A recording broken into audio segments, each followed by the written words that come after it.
And the pears are just arranged in slightly different positions, and so are the plums. Yeah. And I just thought it'd be nice to do that sort of arrangement today. I just didn't want to go back to sort of things arranged on a plate, because we've done an awful lot of that, or in a bowl. So I just want you to take one of the pieces of fruit and just, it doesn't matter what size you do it, just draw it up, quickly with your white chalk on the paper. And I'm going to do this as a sort of experiment and seeing how to both use the medium, because bear in mind the pastels are big, just like, well, they're bigger than charcoal, really. My charcoal is relatively slim compared to the pastels, so it forces you to work at a slightly larger scale, which I think is no bad thing. And if you see that you're drawing the fruit bigger than the actual real thing, that's fine. I don't think that really matters. The other thing about these pastels is you can, blend them with your finger or rub them out with your finger, or you can use, hard rubber. Now, I'm going to pick out some pastels which I would probably use to describe my pear. So I'm going to, I have got a green. If you haven't got a green, then you can use yellow and blue together. So if you say we're going to start with just yellow and blue and you haven't got any green, I would put some yellow lightly over the actual fruit, the whole fruit, and then just soften it again with your finger. Right, so obviously you can't put the blue on too heavily, because if you put the blue on too heavily, you won't get a green very easily. You can go back and you can layer these pastels, which is nice. So you could go back and put some more yellow over the top of the blue. So let's just start with one of your fruits, and let's see if we can choose a couple of colours and see if you can mix them and blend them just in the way that I've been doing, just with one piece of fruit. Don't make it too complicated. This is just a little study to explore what the medium does. And I was just saying to the others, you can put a colour down like yellow. You can soften it with your finger by just smudging it. You can overlay it with blue. So if you haven't got green, you can make a green. Yeah. Okay, so you're actually mixing on the paper. And what scale is this taking up all of the paper? Because you said have A3 ready. Yes, this is just a test piece, practice piece of paper. And what I did say is, when you come to draw your fruit, you will find that the medium, if you're using pastels like mine, they're quite chunky. So you might find that the fruit needs to be drawn slightly bigger than it is in real life to give yourself some more scope for actually mixing and blending the colours. Okay, I've set up 3 pears and 3 plums on a piece of wood. Yeah, that's like what you did.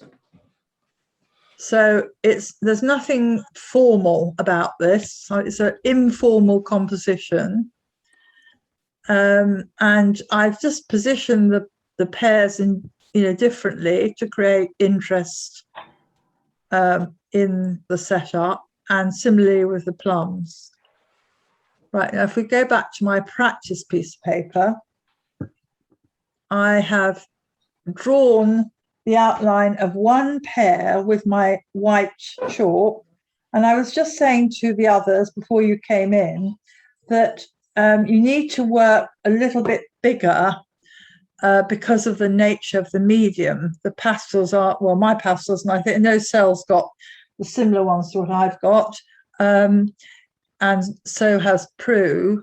I'm not sure about everybody else, but you do need to bear that in mind. It's not a small medium. The pastels themselves are bigger than my piece of charcoal that I used. I can't remember if it was last week or the week before. And what I've done is I've selected I'm just going to move this over a wee bit. I've selected only 2 colours. Now, if you've got a green, which I have got a green. Where it's gone to now. Oh, here we are. I have got a green pastel. Oh, no. I could have gone straight in with that and used it with the yellow. But I actually have arrived at a green that's pretty similar by just overlaying blue on yellow. Okay. Can you see how similar those two little experiments are? So one was done with the green and one was done with the blue over the yellow. So don't feel, if you've only got, a few colours, that you can't actually achieve exactly the same as if you had a lot of colours. You don't need a lot. It's a bit like the watercolour. We only use 6 and we can produce all sorts of things with those 6. And the other colour, I hope everybody's got a red of some sort. Is there anybody that hasn't? Okay, the other thing I was going to mention is that, just like I mentioned on Friday, for those of you that remember, in order to create a shadow or a darker tone on this pair, this practice pair that I've got here, I'm going to use red over the top of the blue.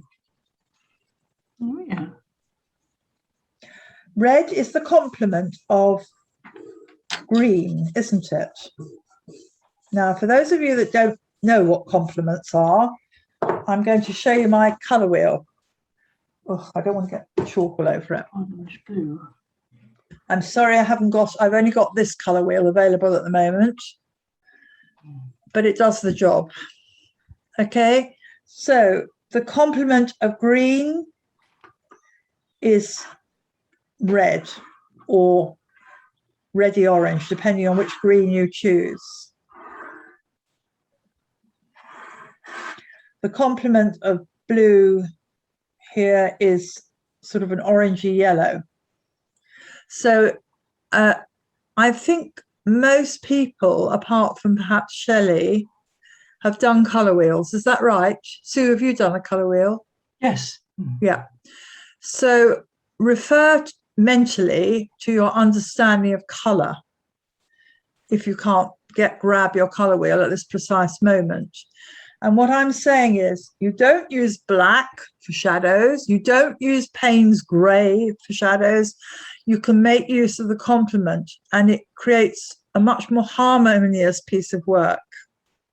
Okay, so what I'm saying is, in order to get that return of the pair back into a darker area, I've used red over the top of the green. Can you see how it's already gone darker? Yeah? Yep. And obviously where there's a highlight on the fruit, you can go back and you could actually introduce a bit of white over the top of the yellow. And again, you can soften the edges of it. So you get a sort of nice little light patch, which creates a nice appearance of a highlight. Okay. Now, this white line around the outside isn't desperately attractive. So what I could have done is to have taken my yellow, and I probably would do this, and bring it over that line a bit so that I get rid of the white. And I would do the same on the other side. Now, there is always a bit of reflected light on a shape. I don't know if you know that. So instead of it being dark right up to the edge, you can actually use a bit of light colour. Okay, so this is just a bit of elementary colour mixing and use of pastels. The same applies when you're using charcoal.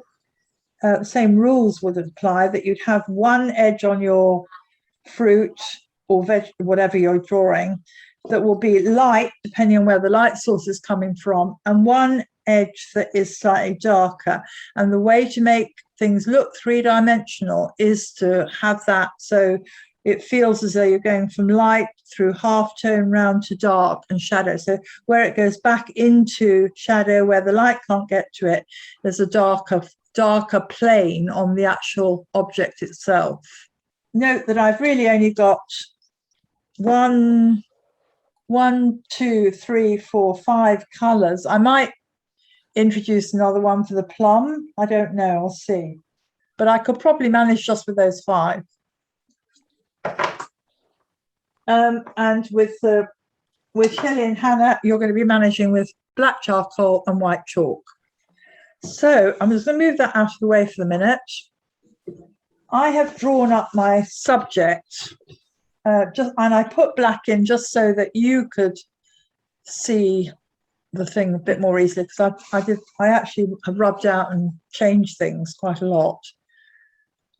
So I've drawn it up like that, as it is on the piece of wood.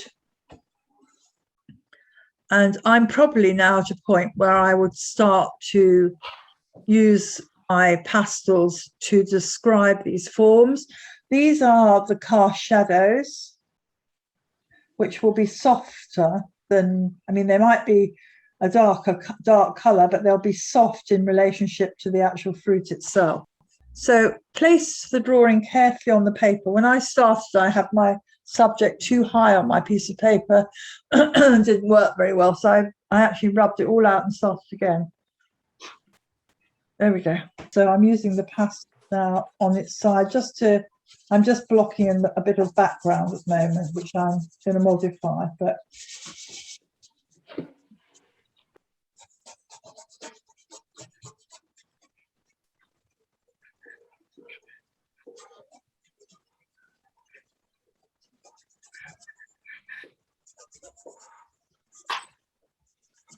and obviously with the charcoal, it's easy to do this using it on its side.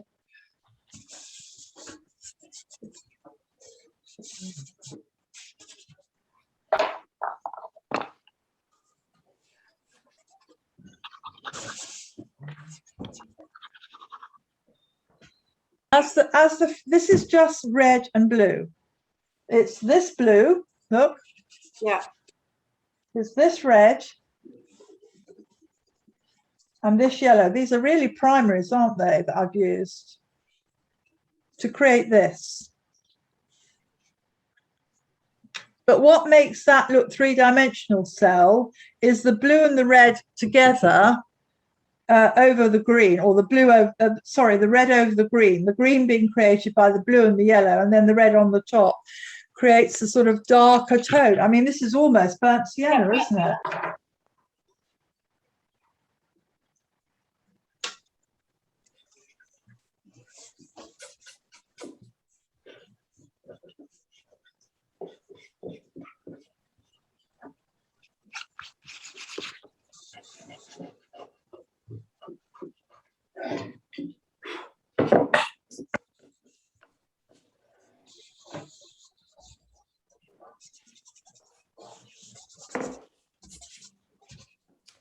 See, Yes.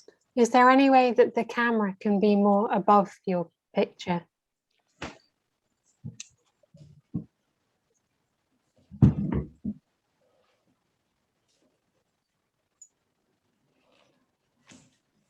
Is that all right?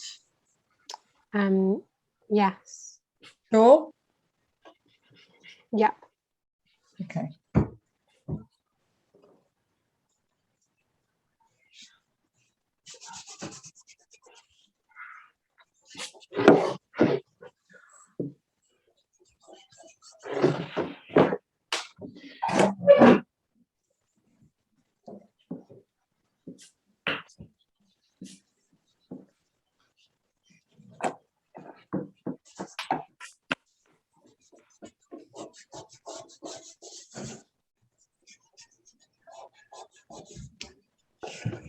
Oh.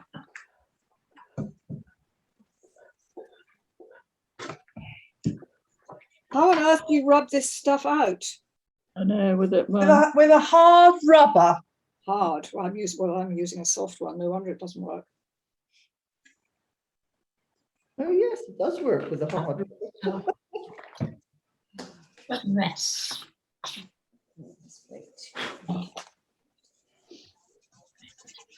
This one.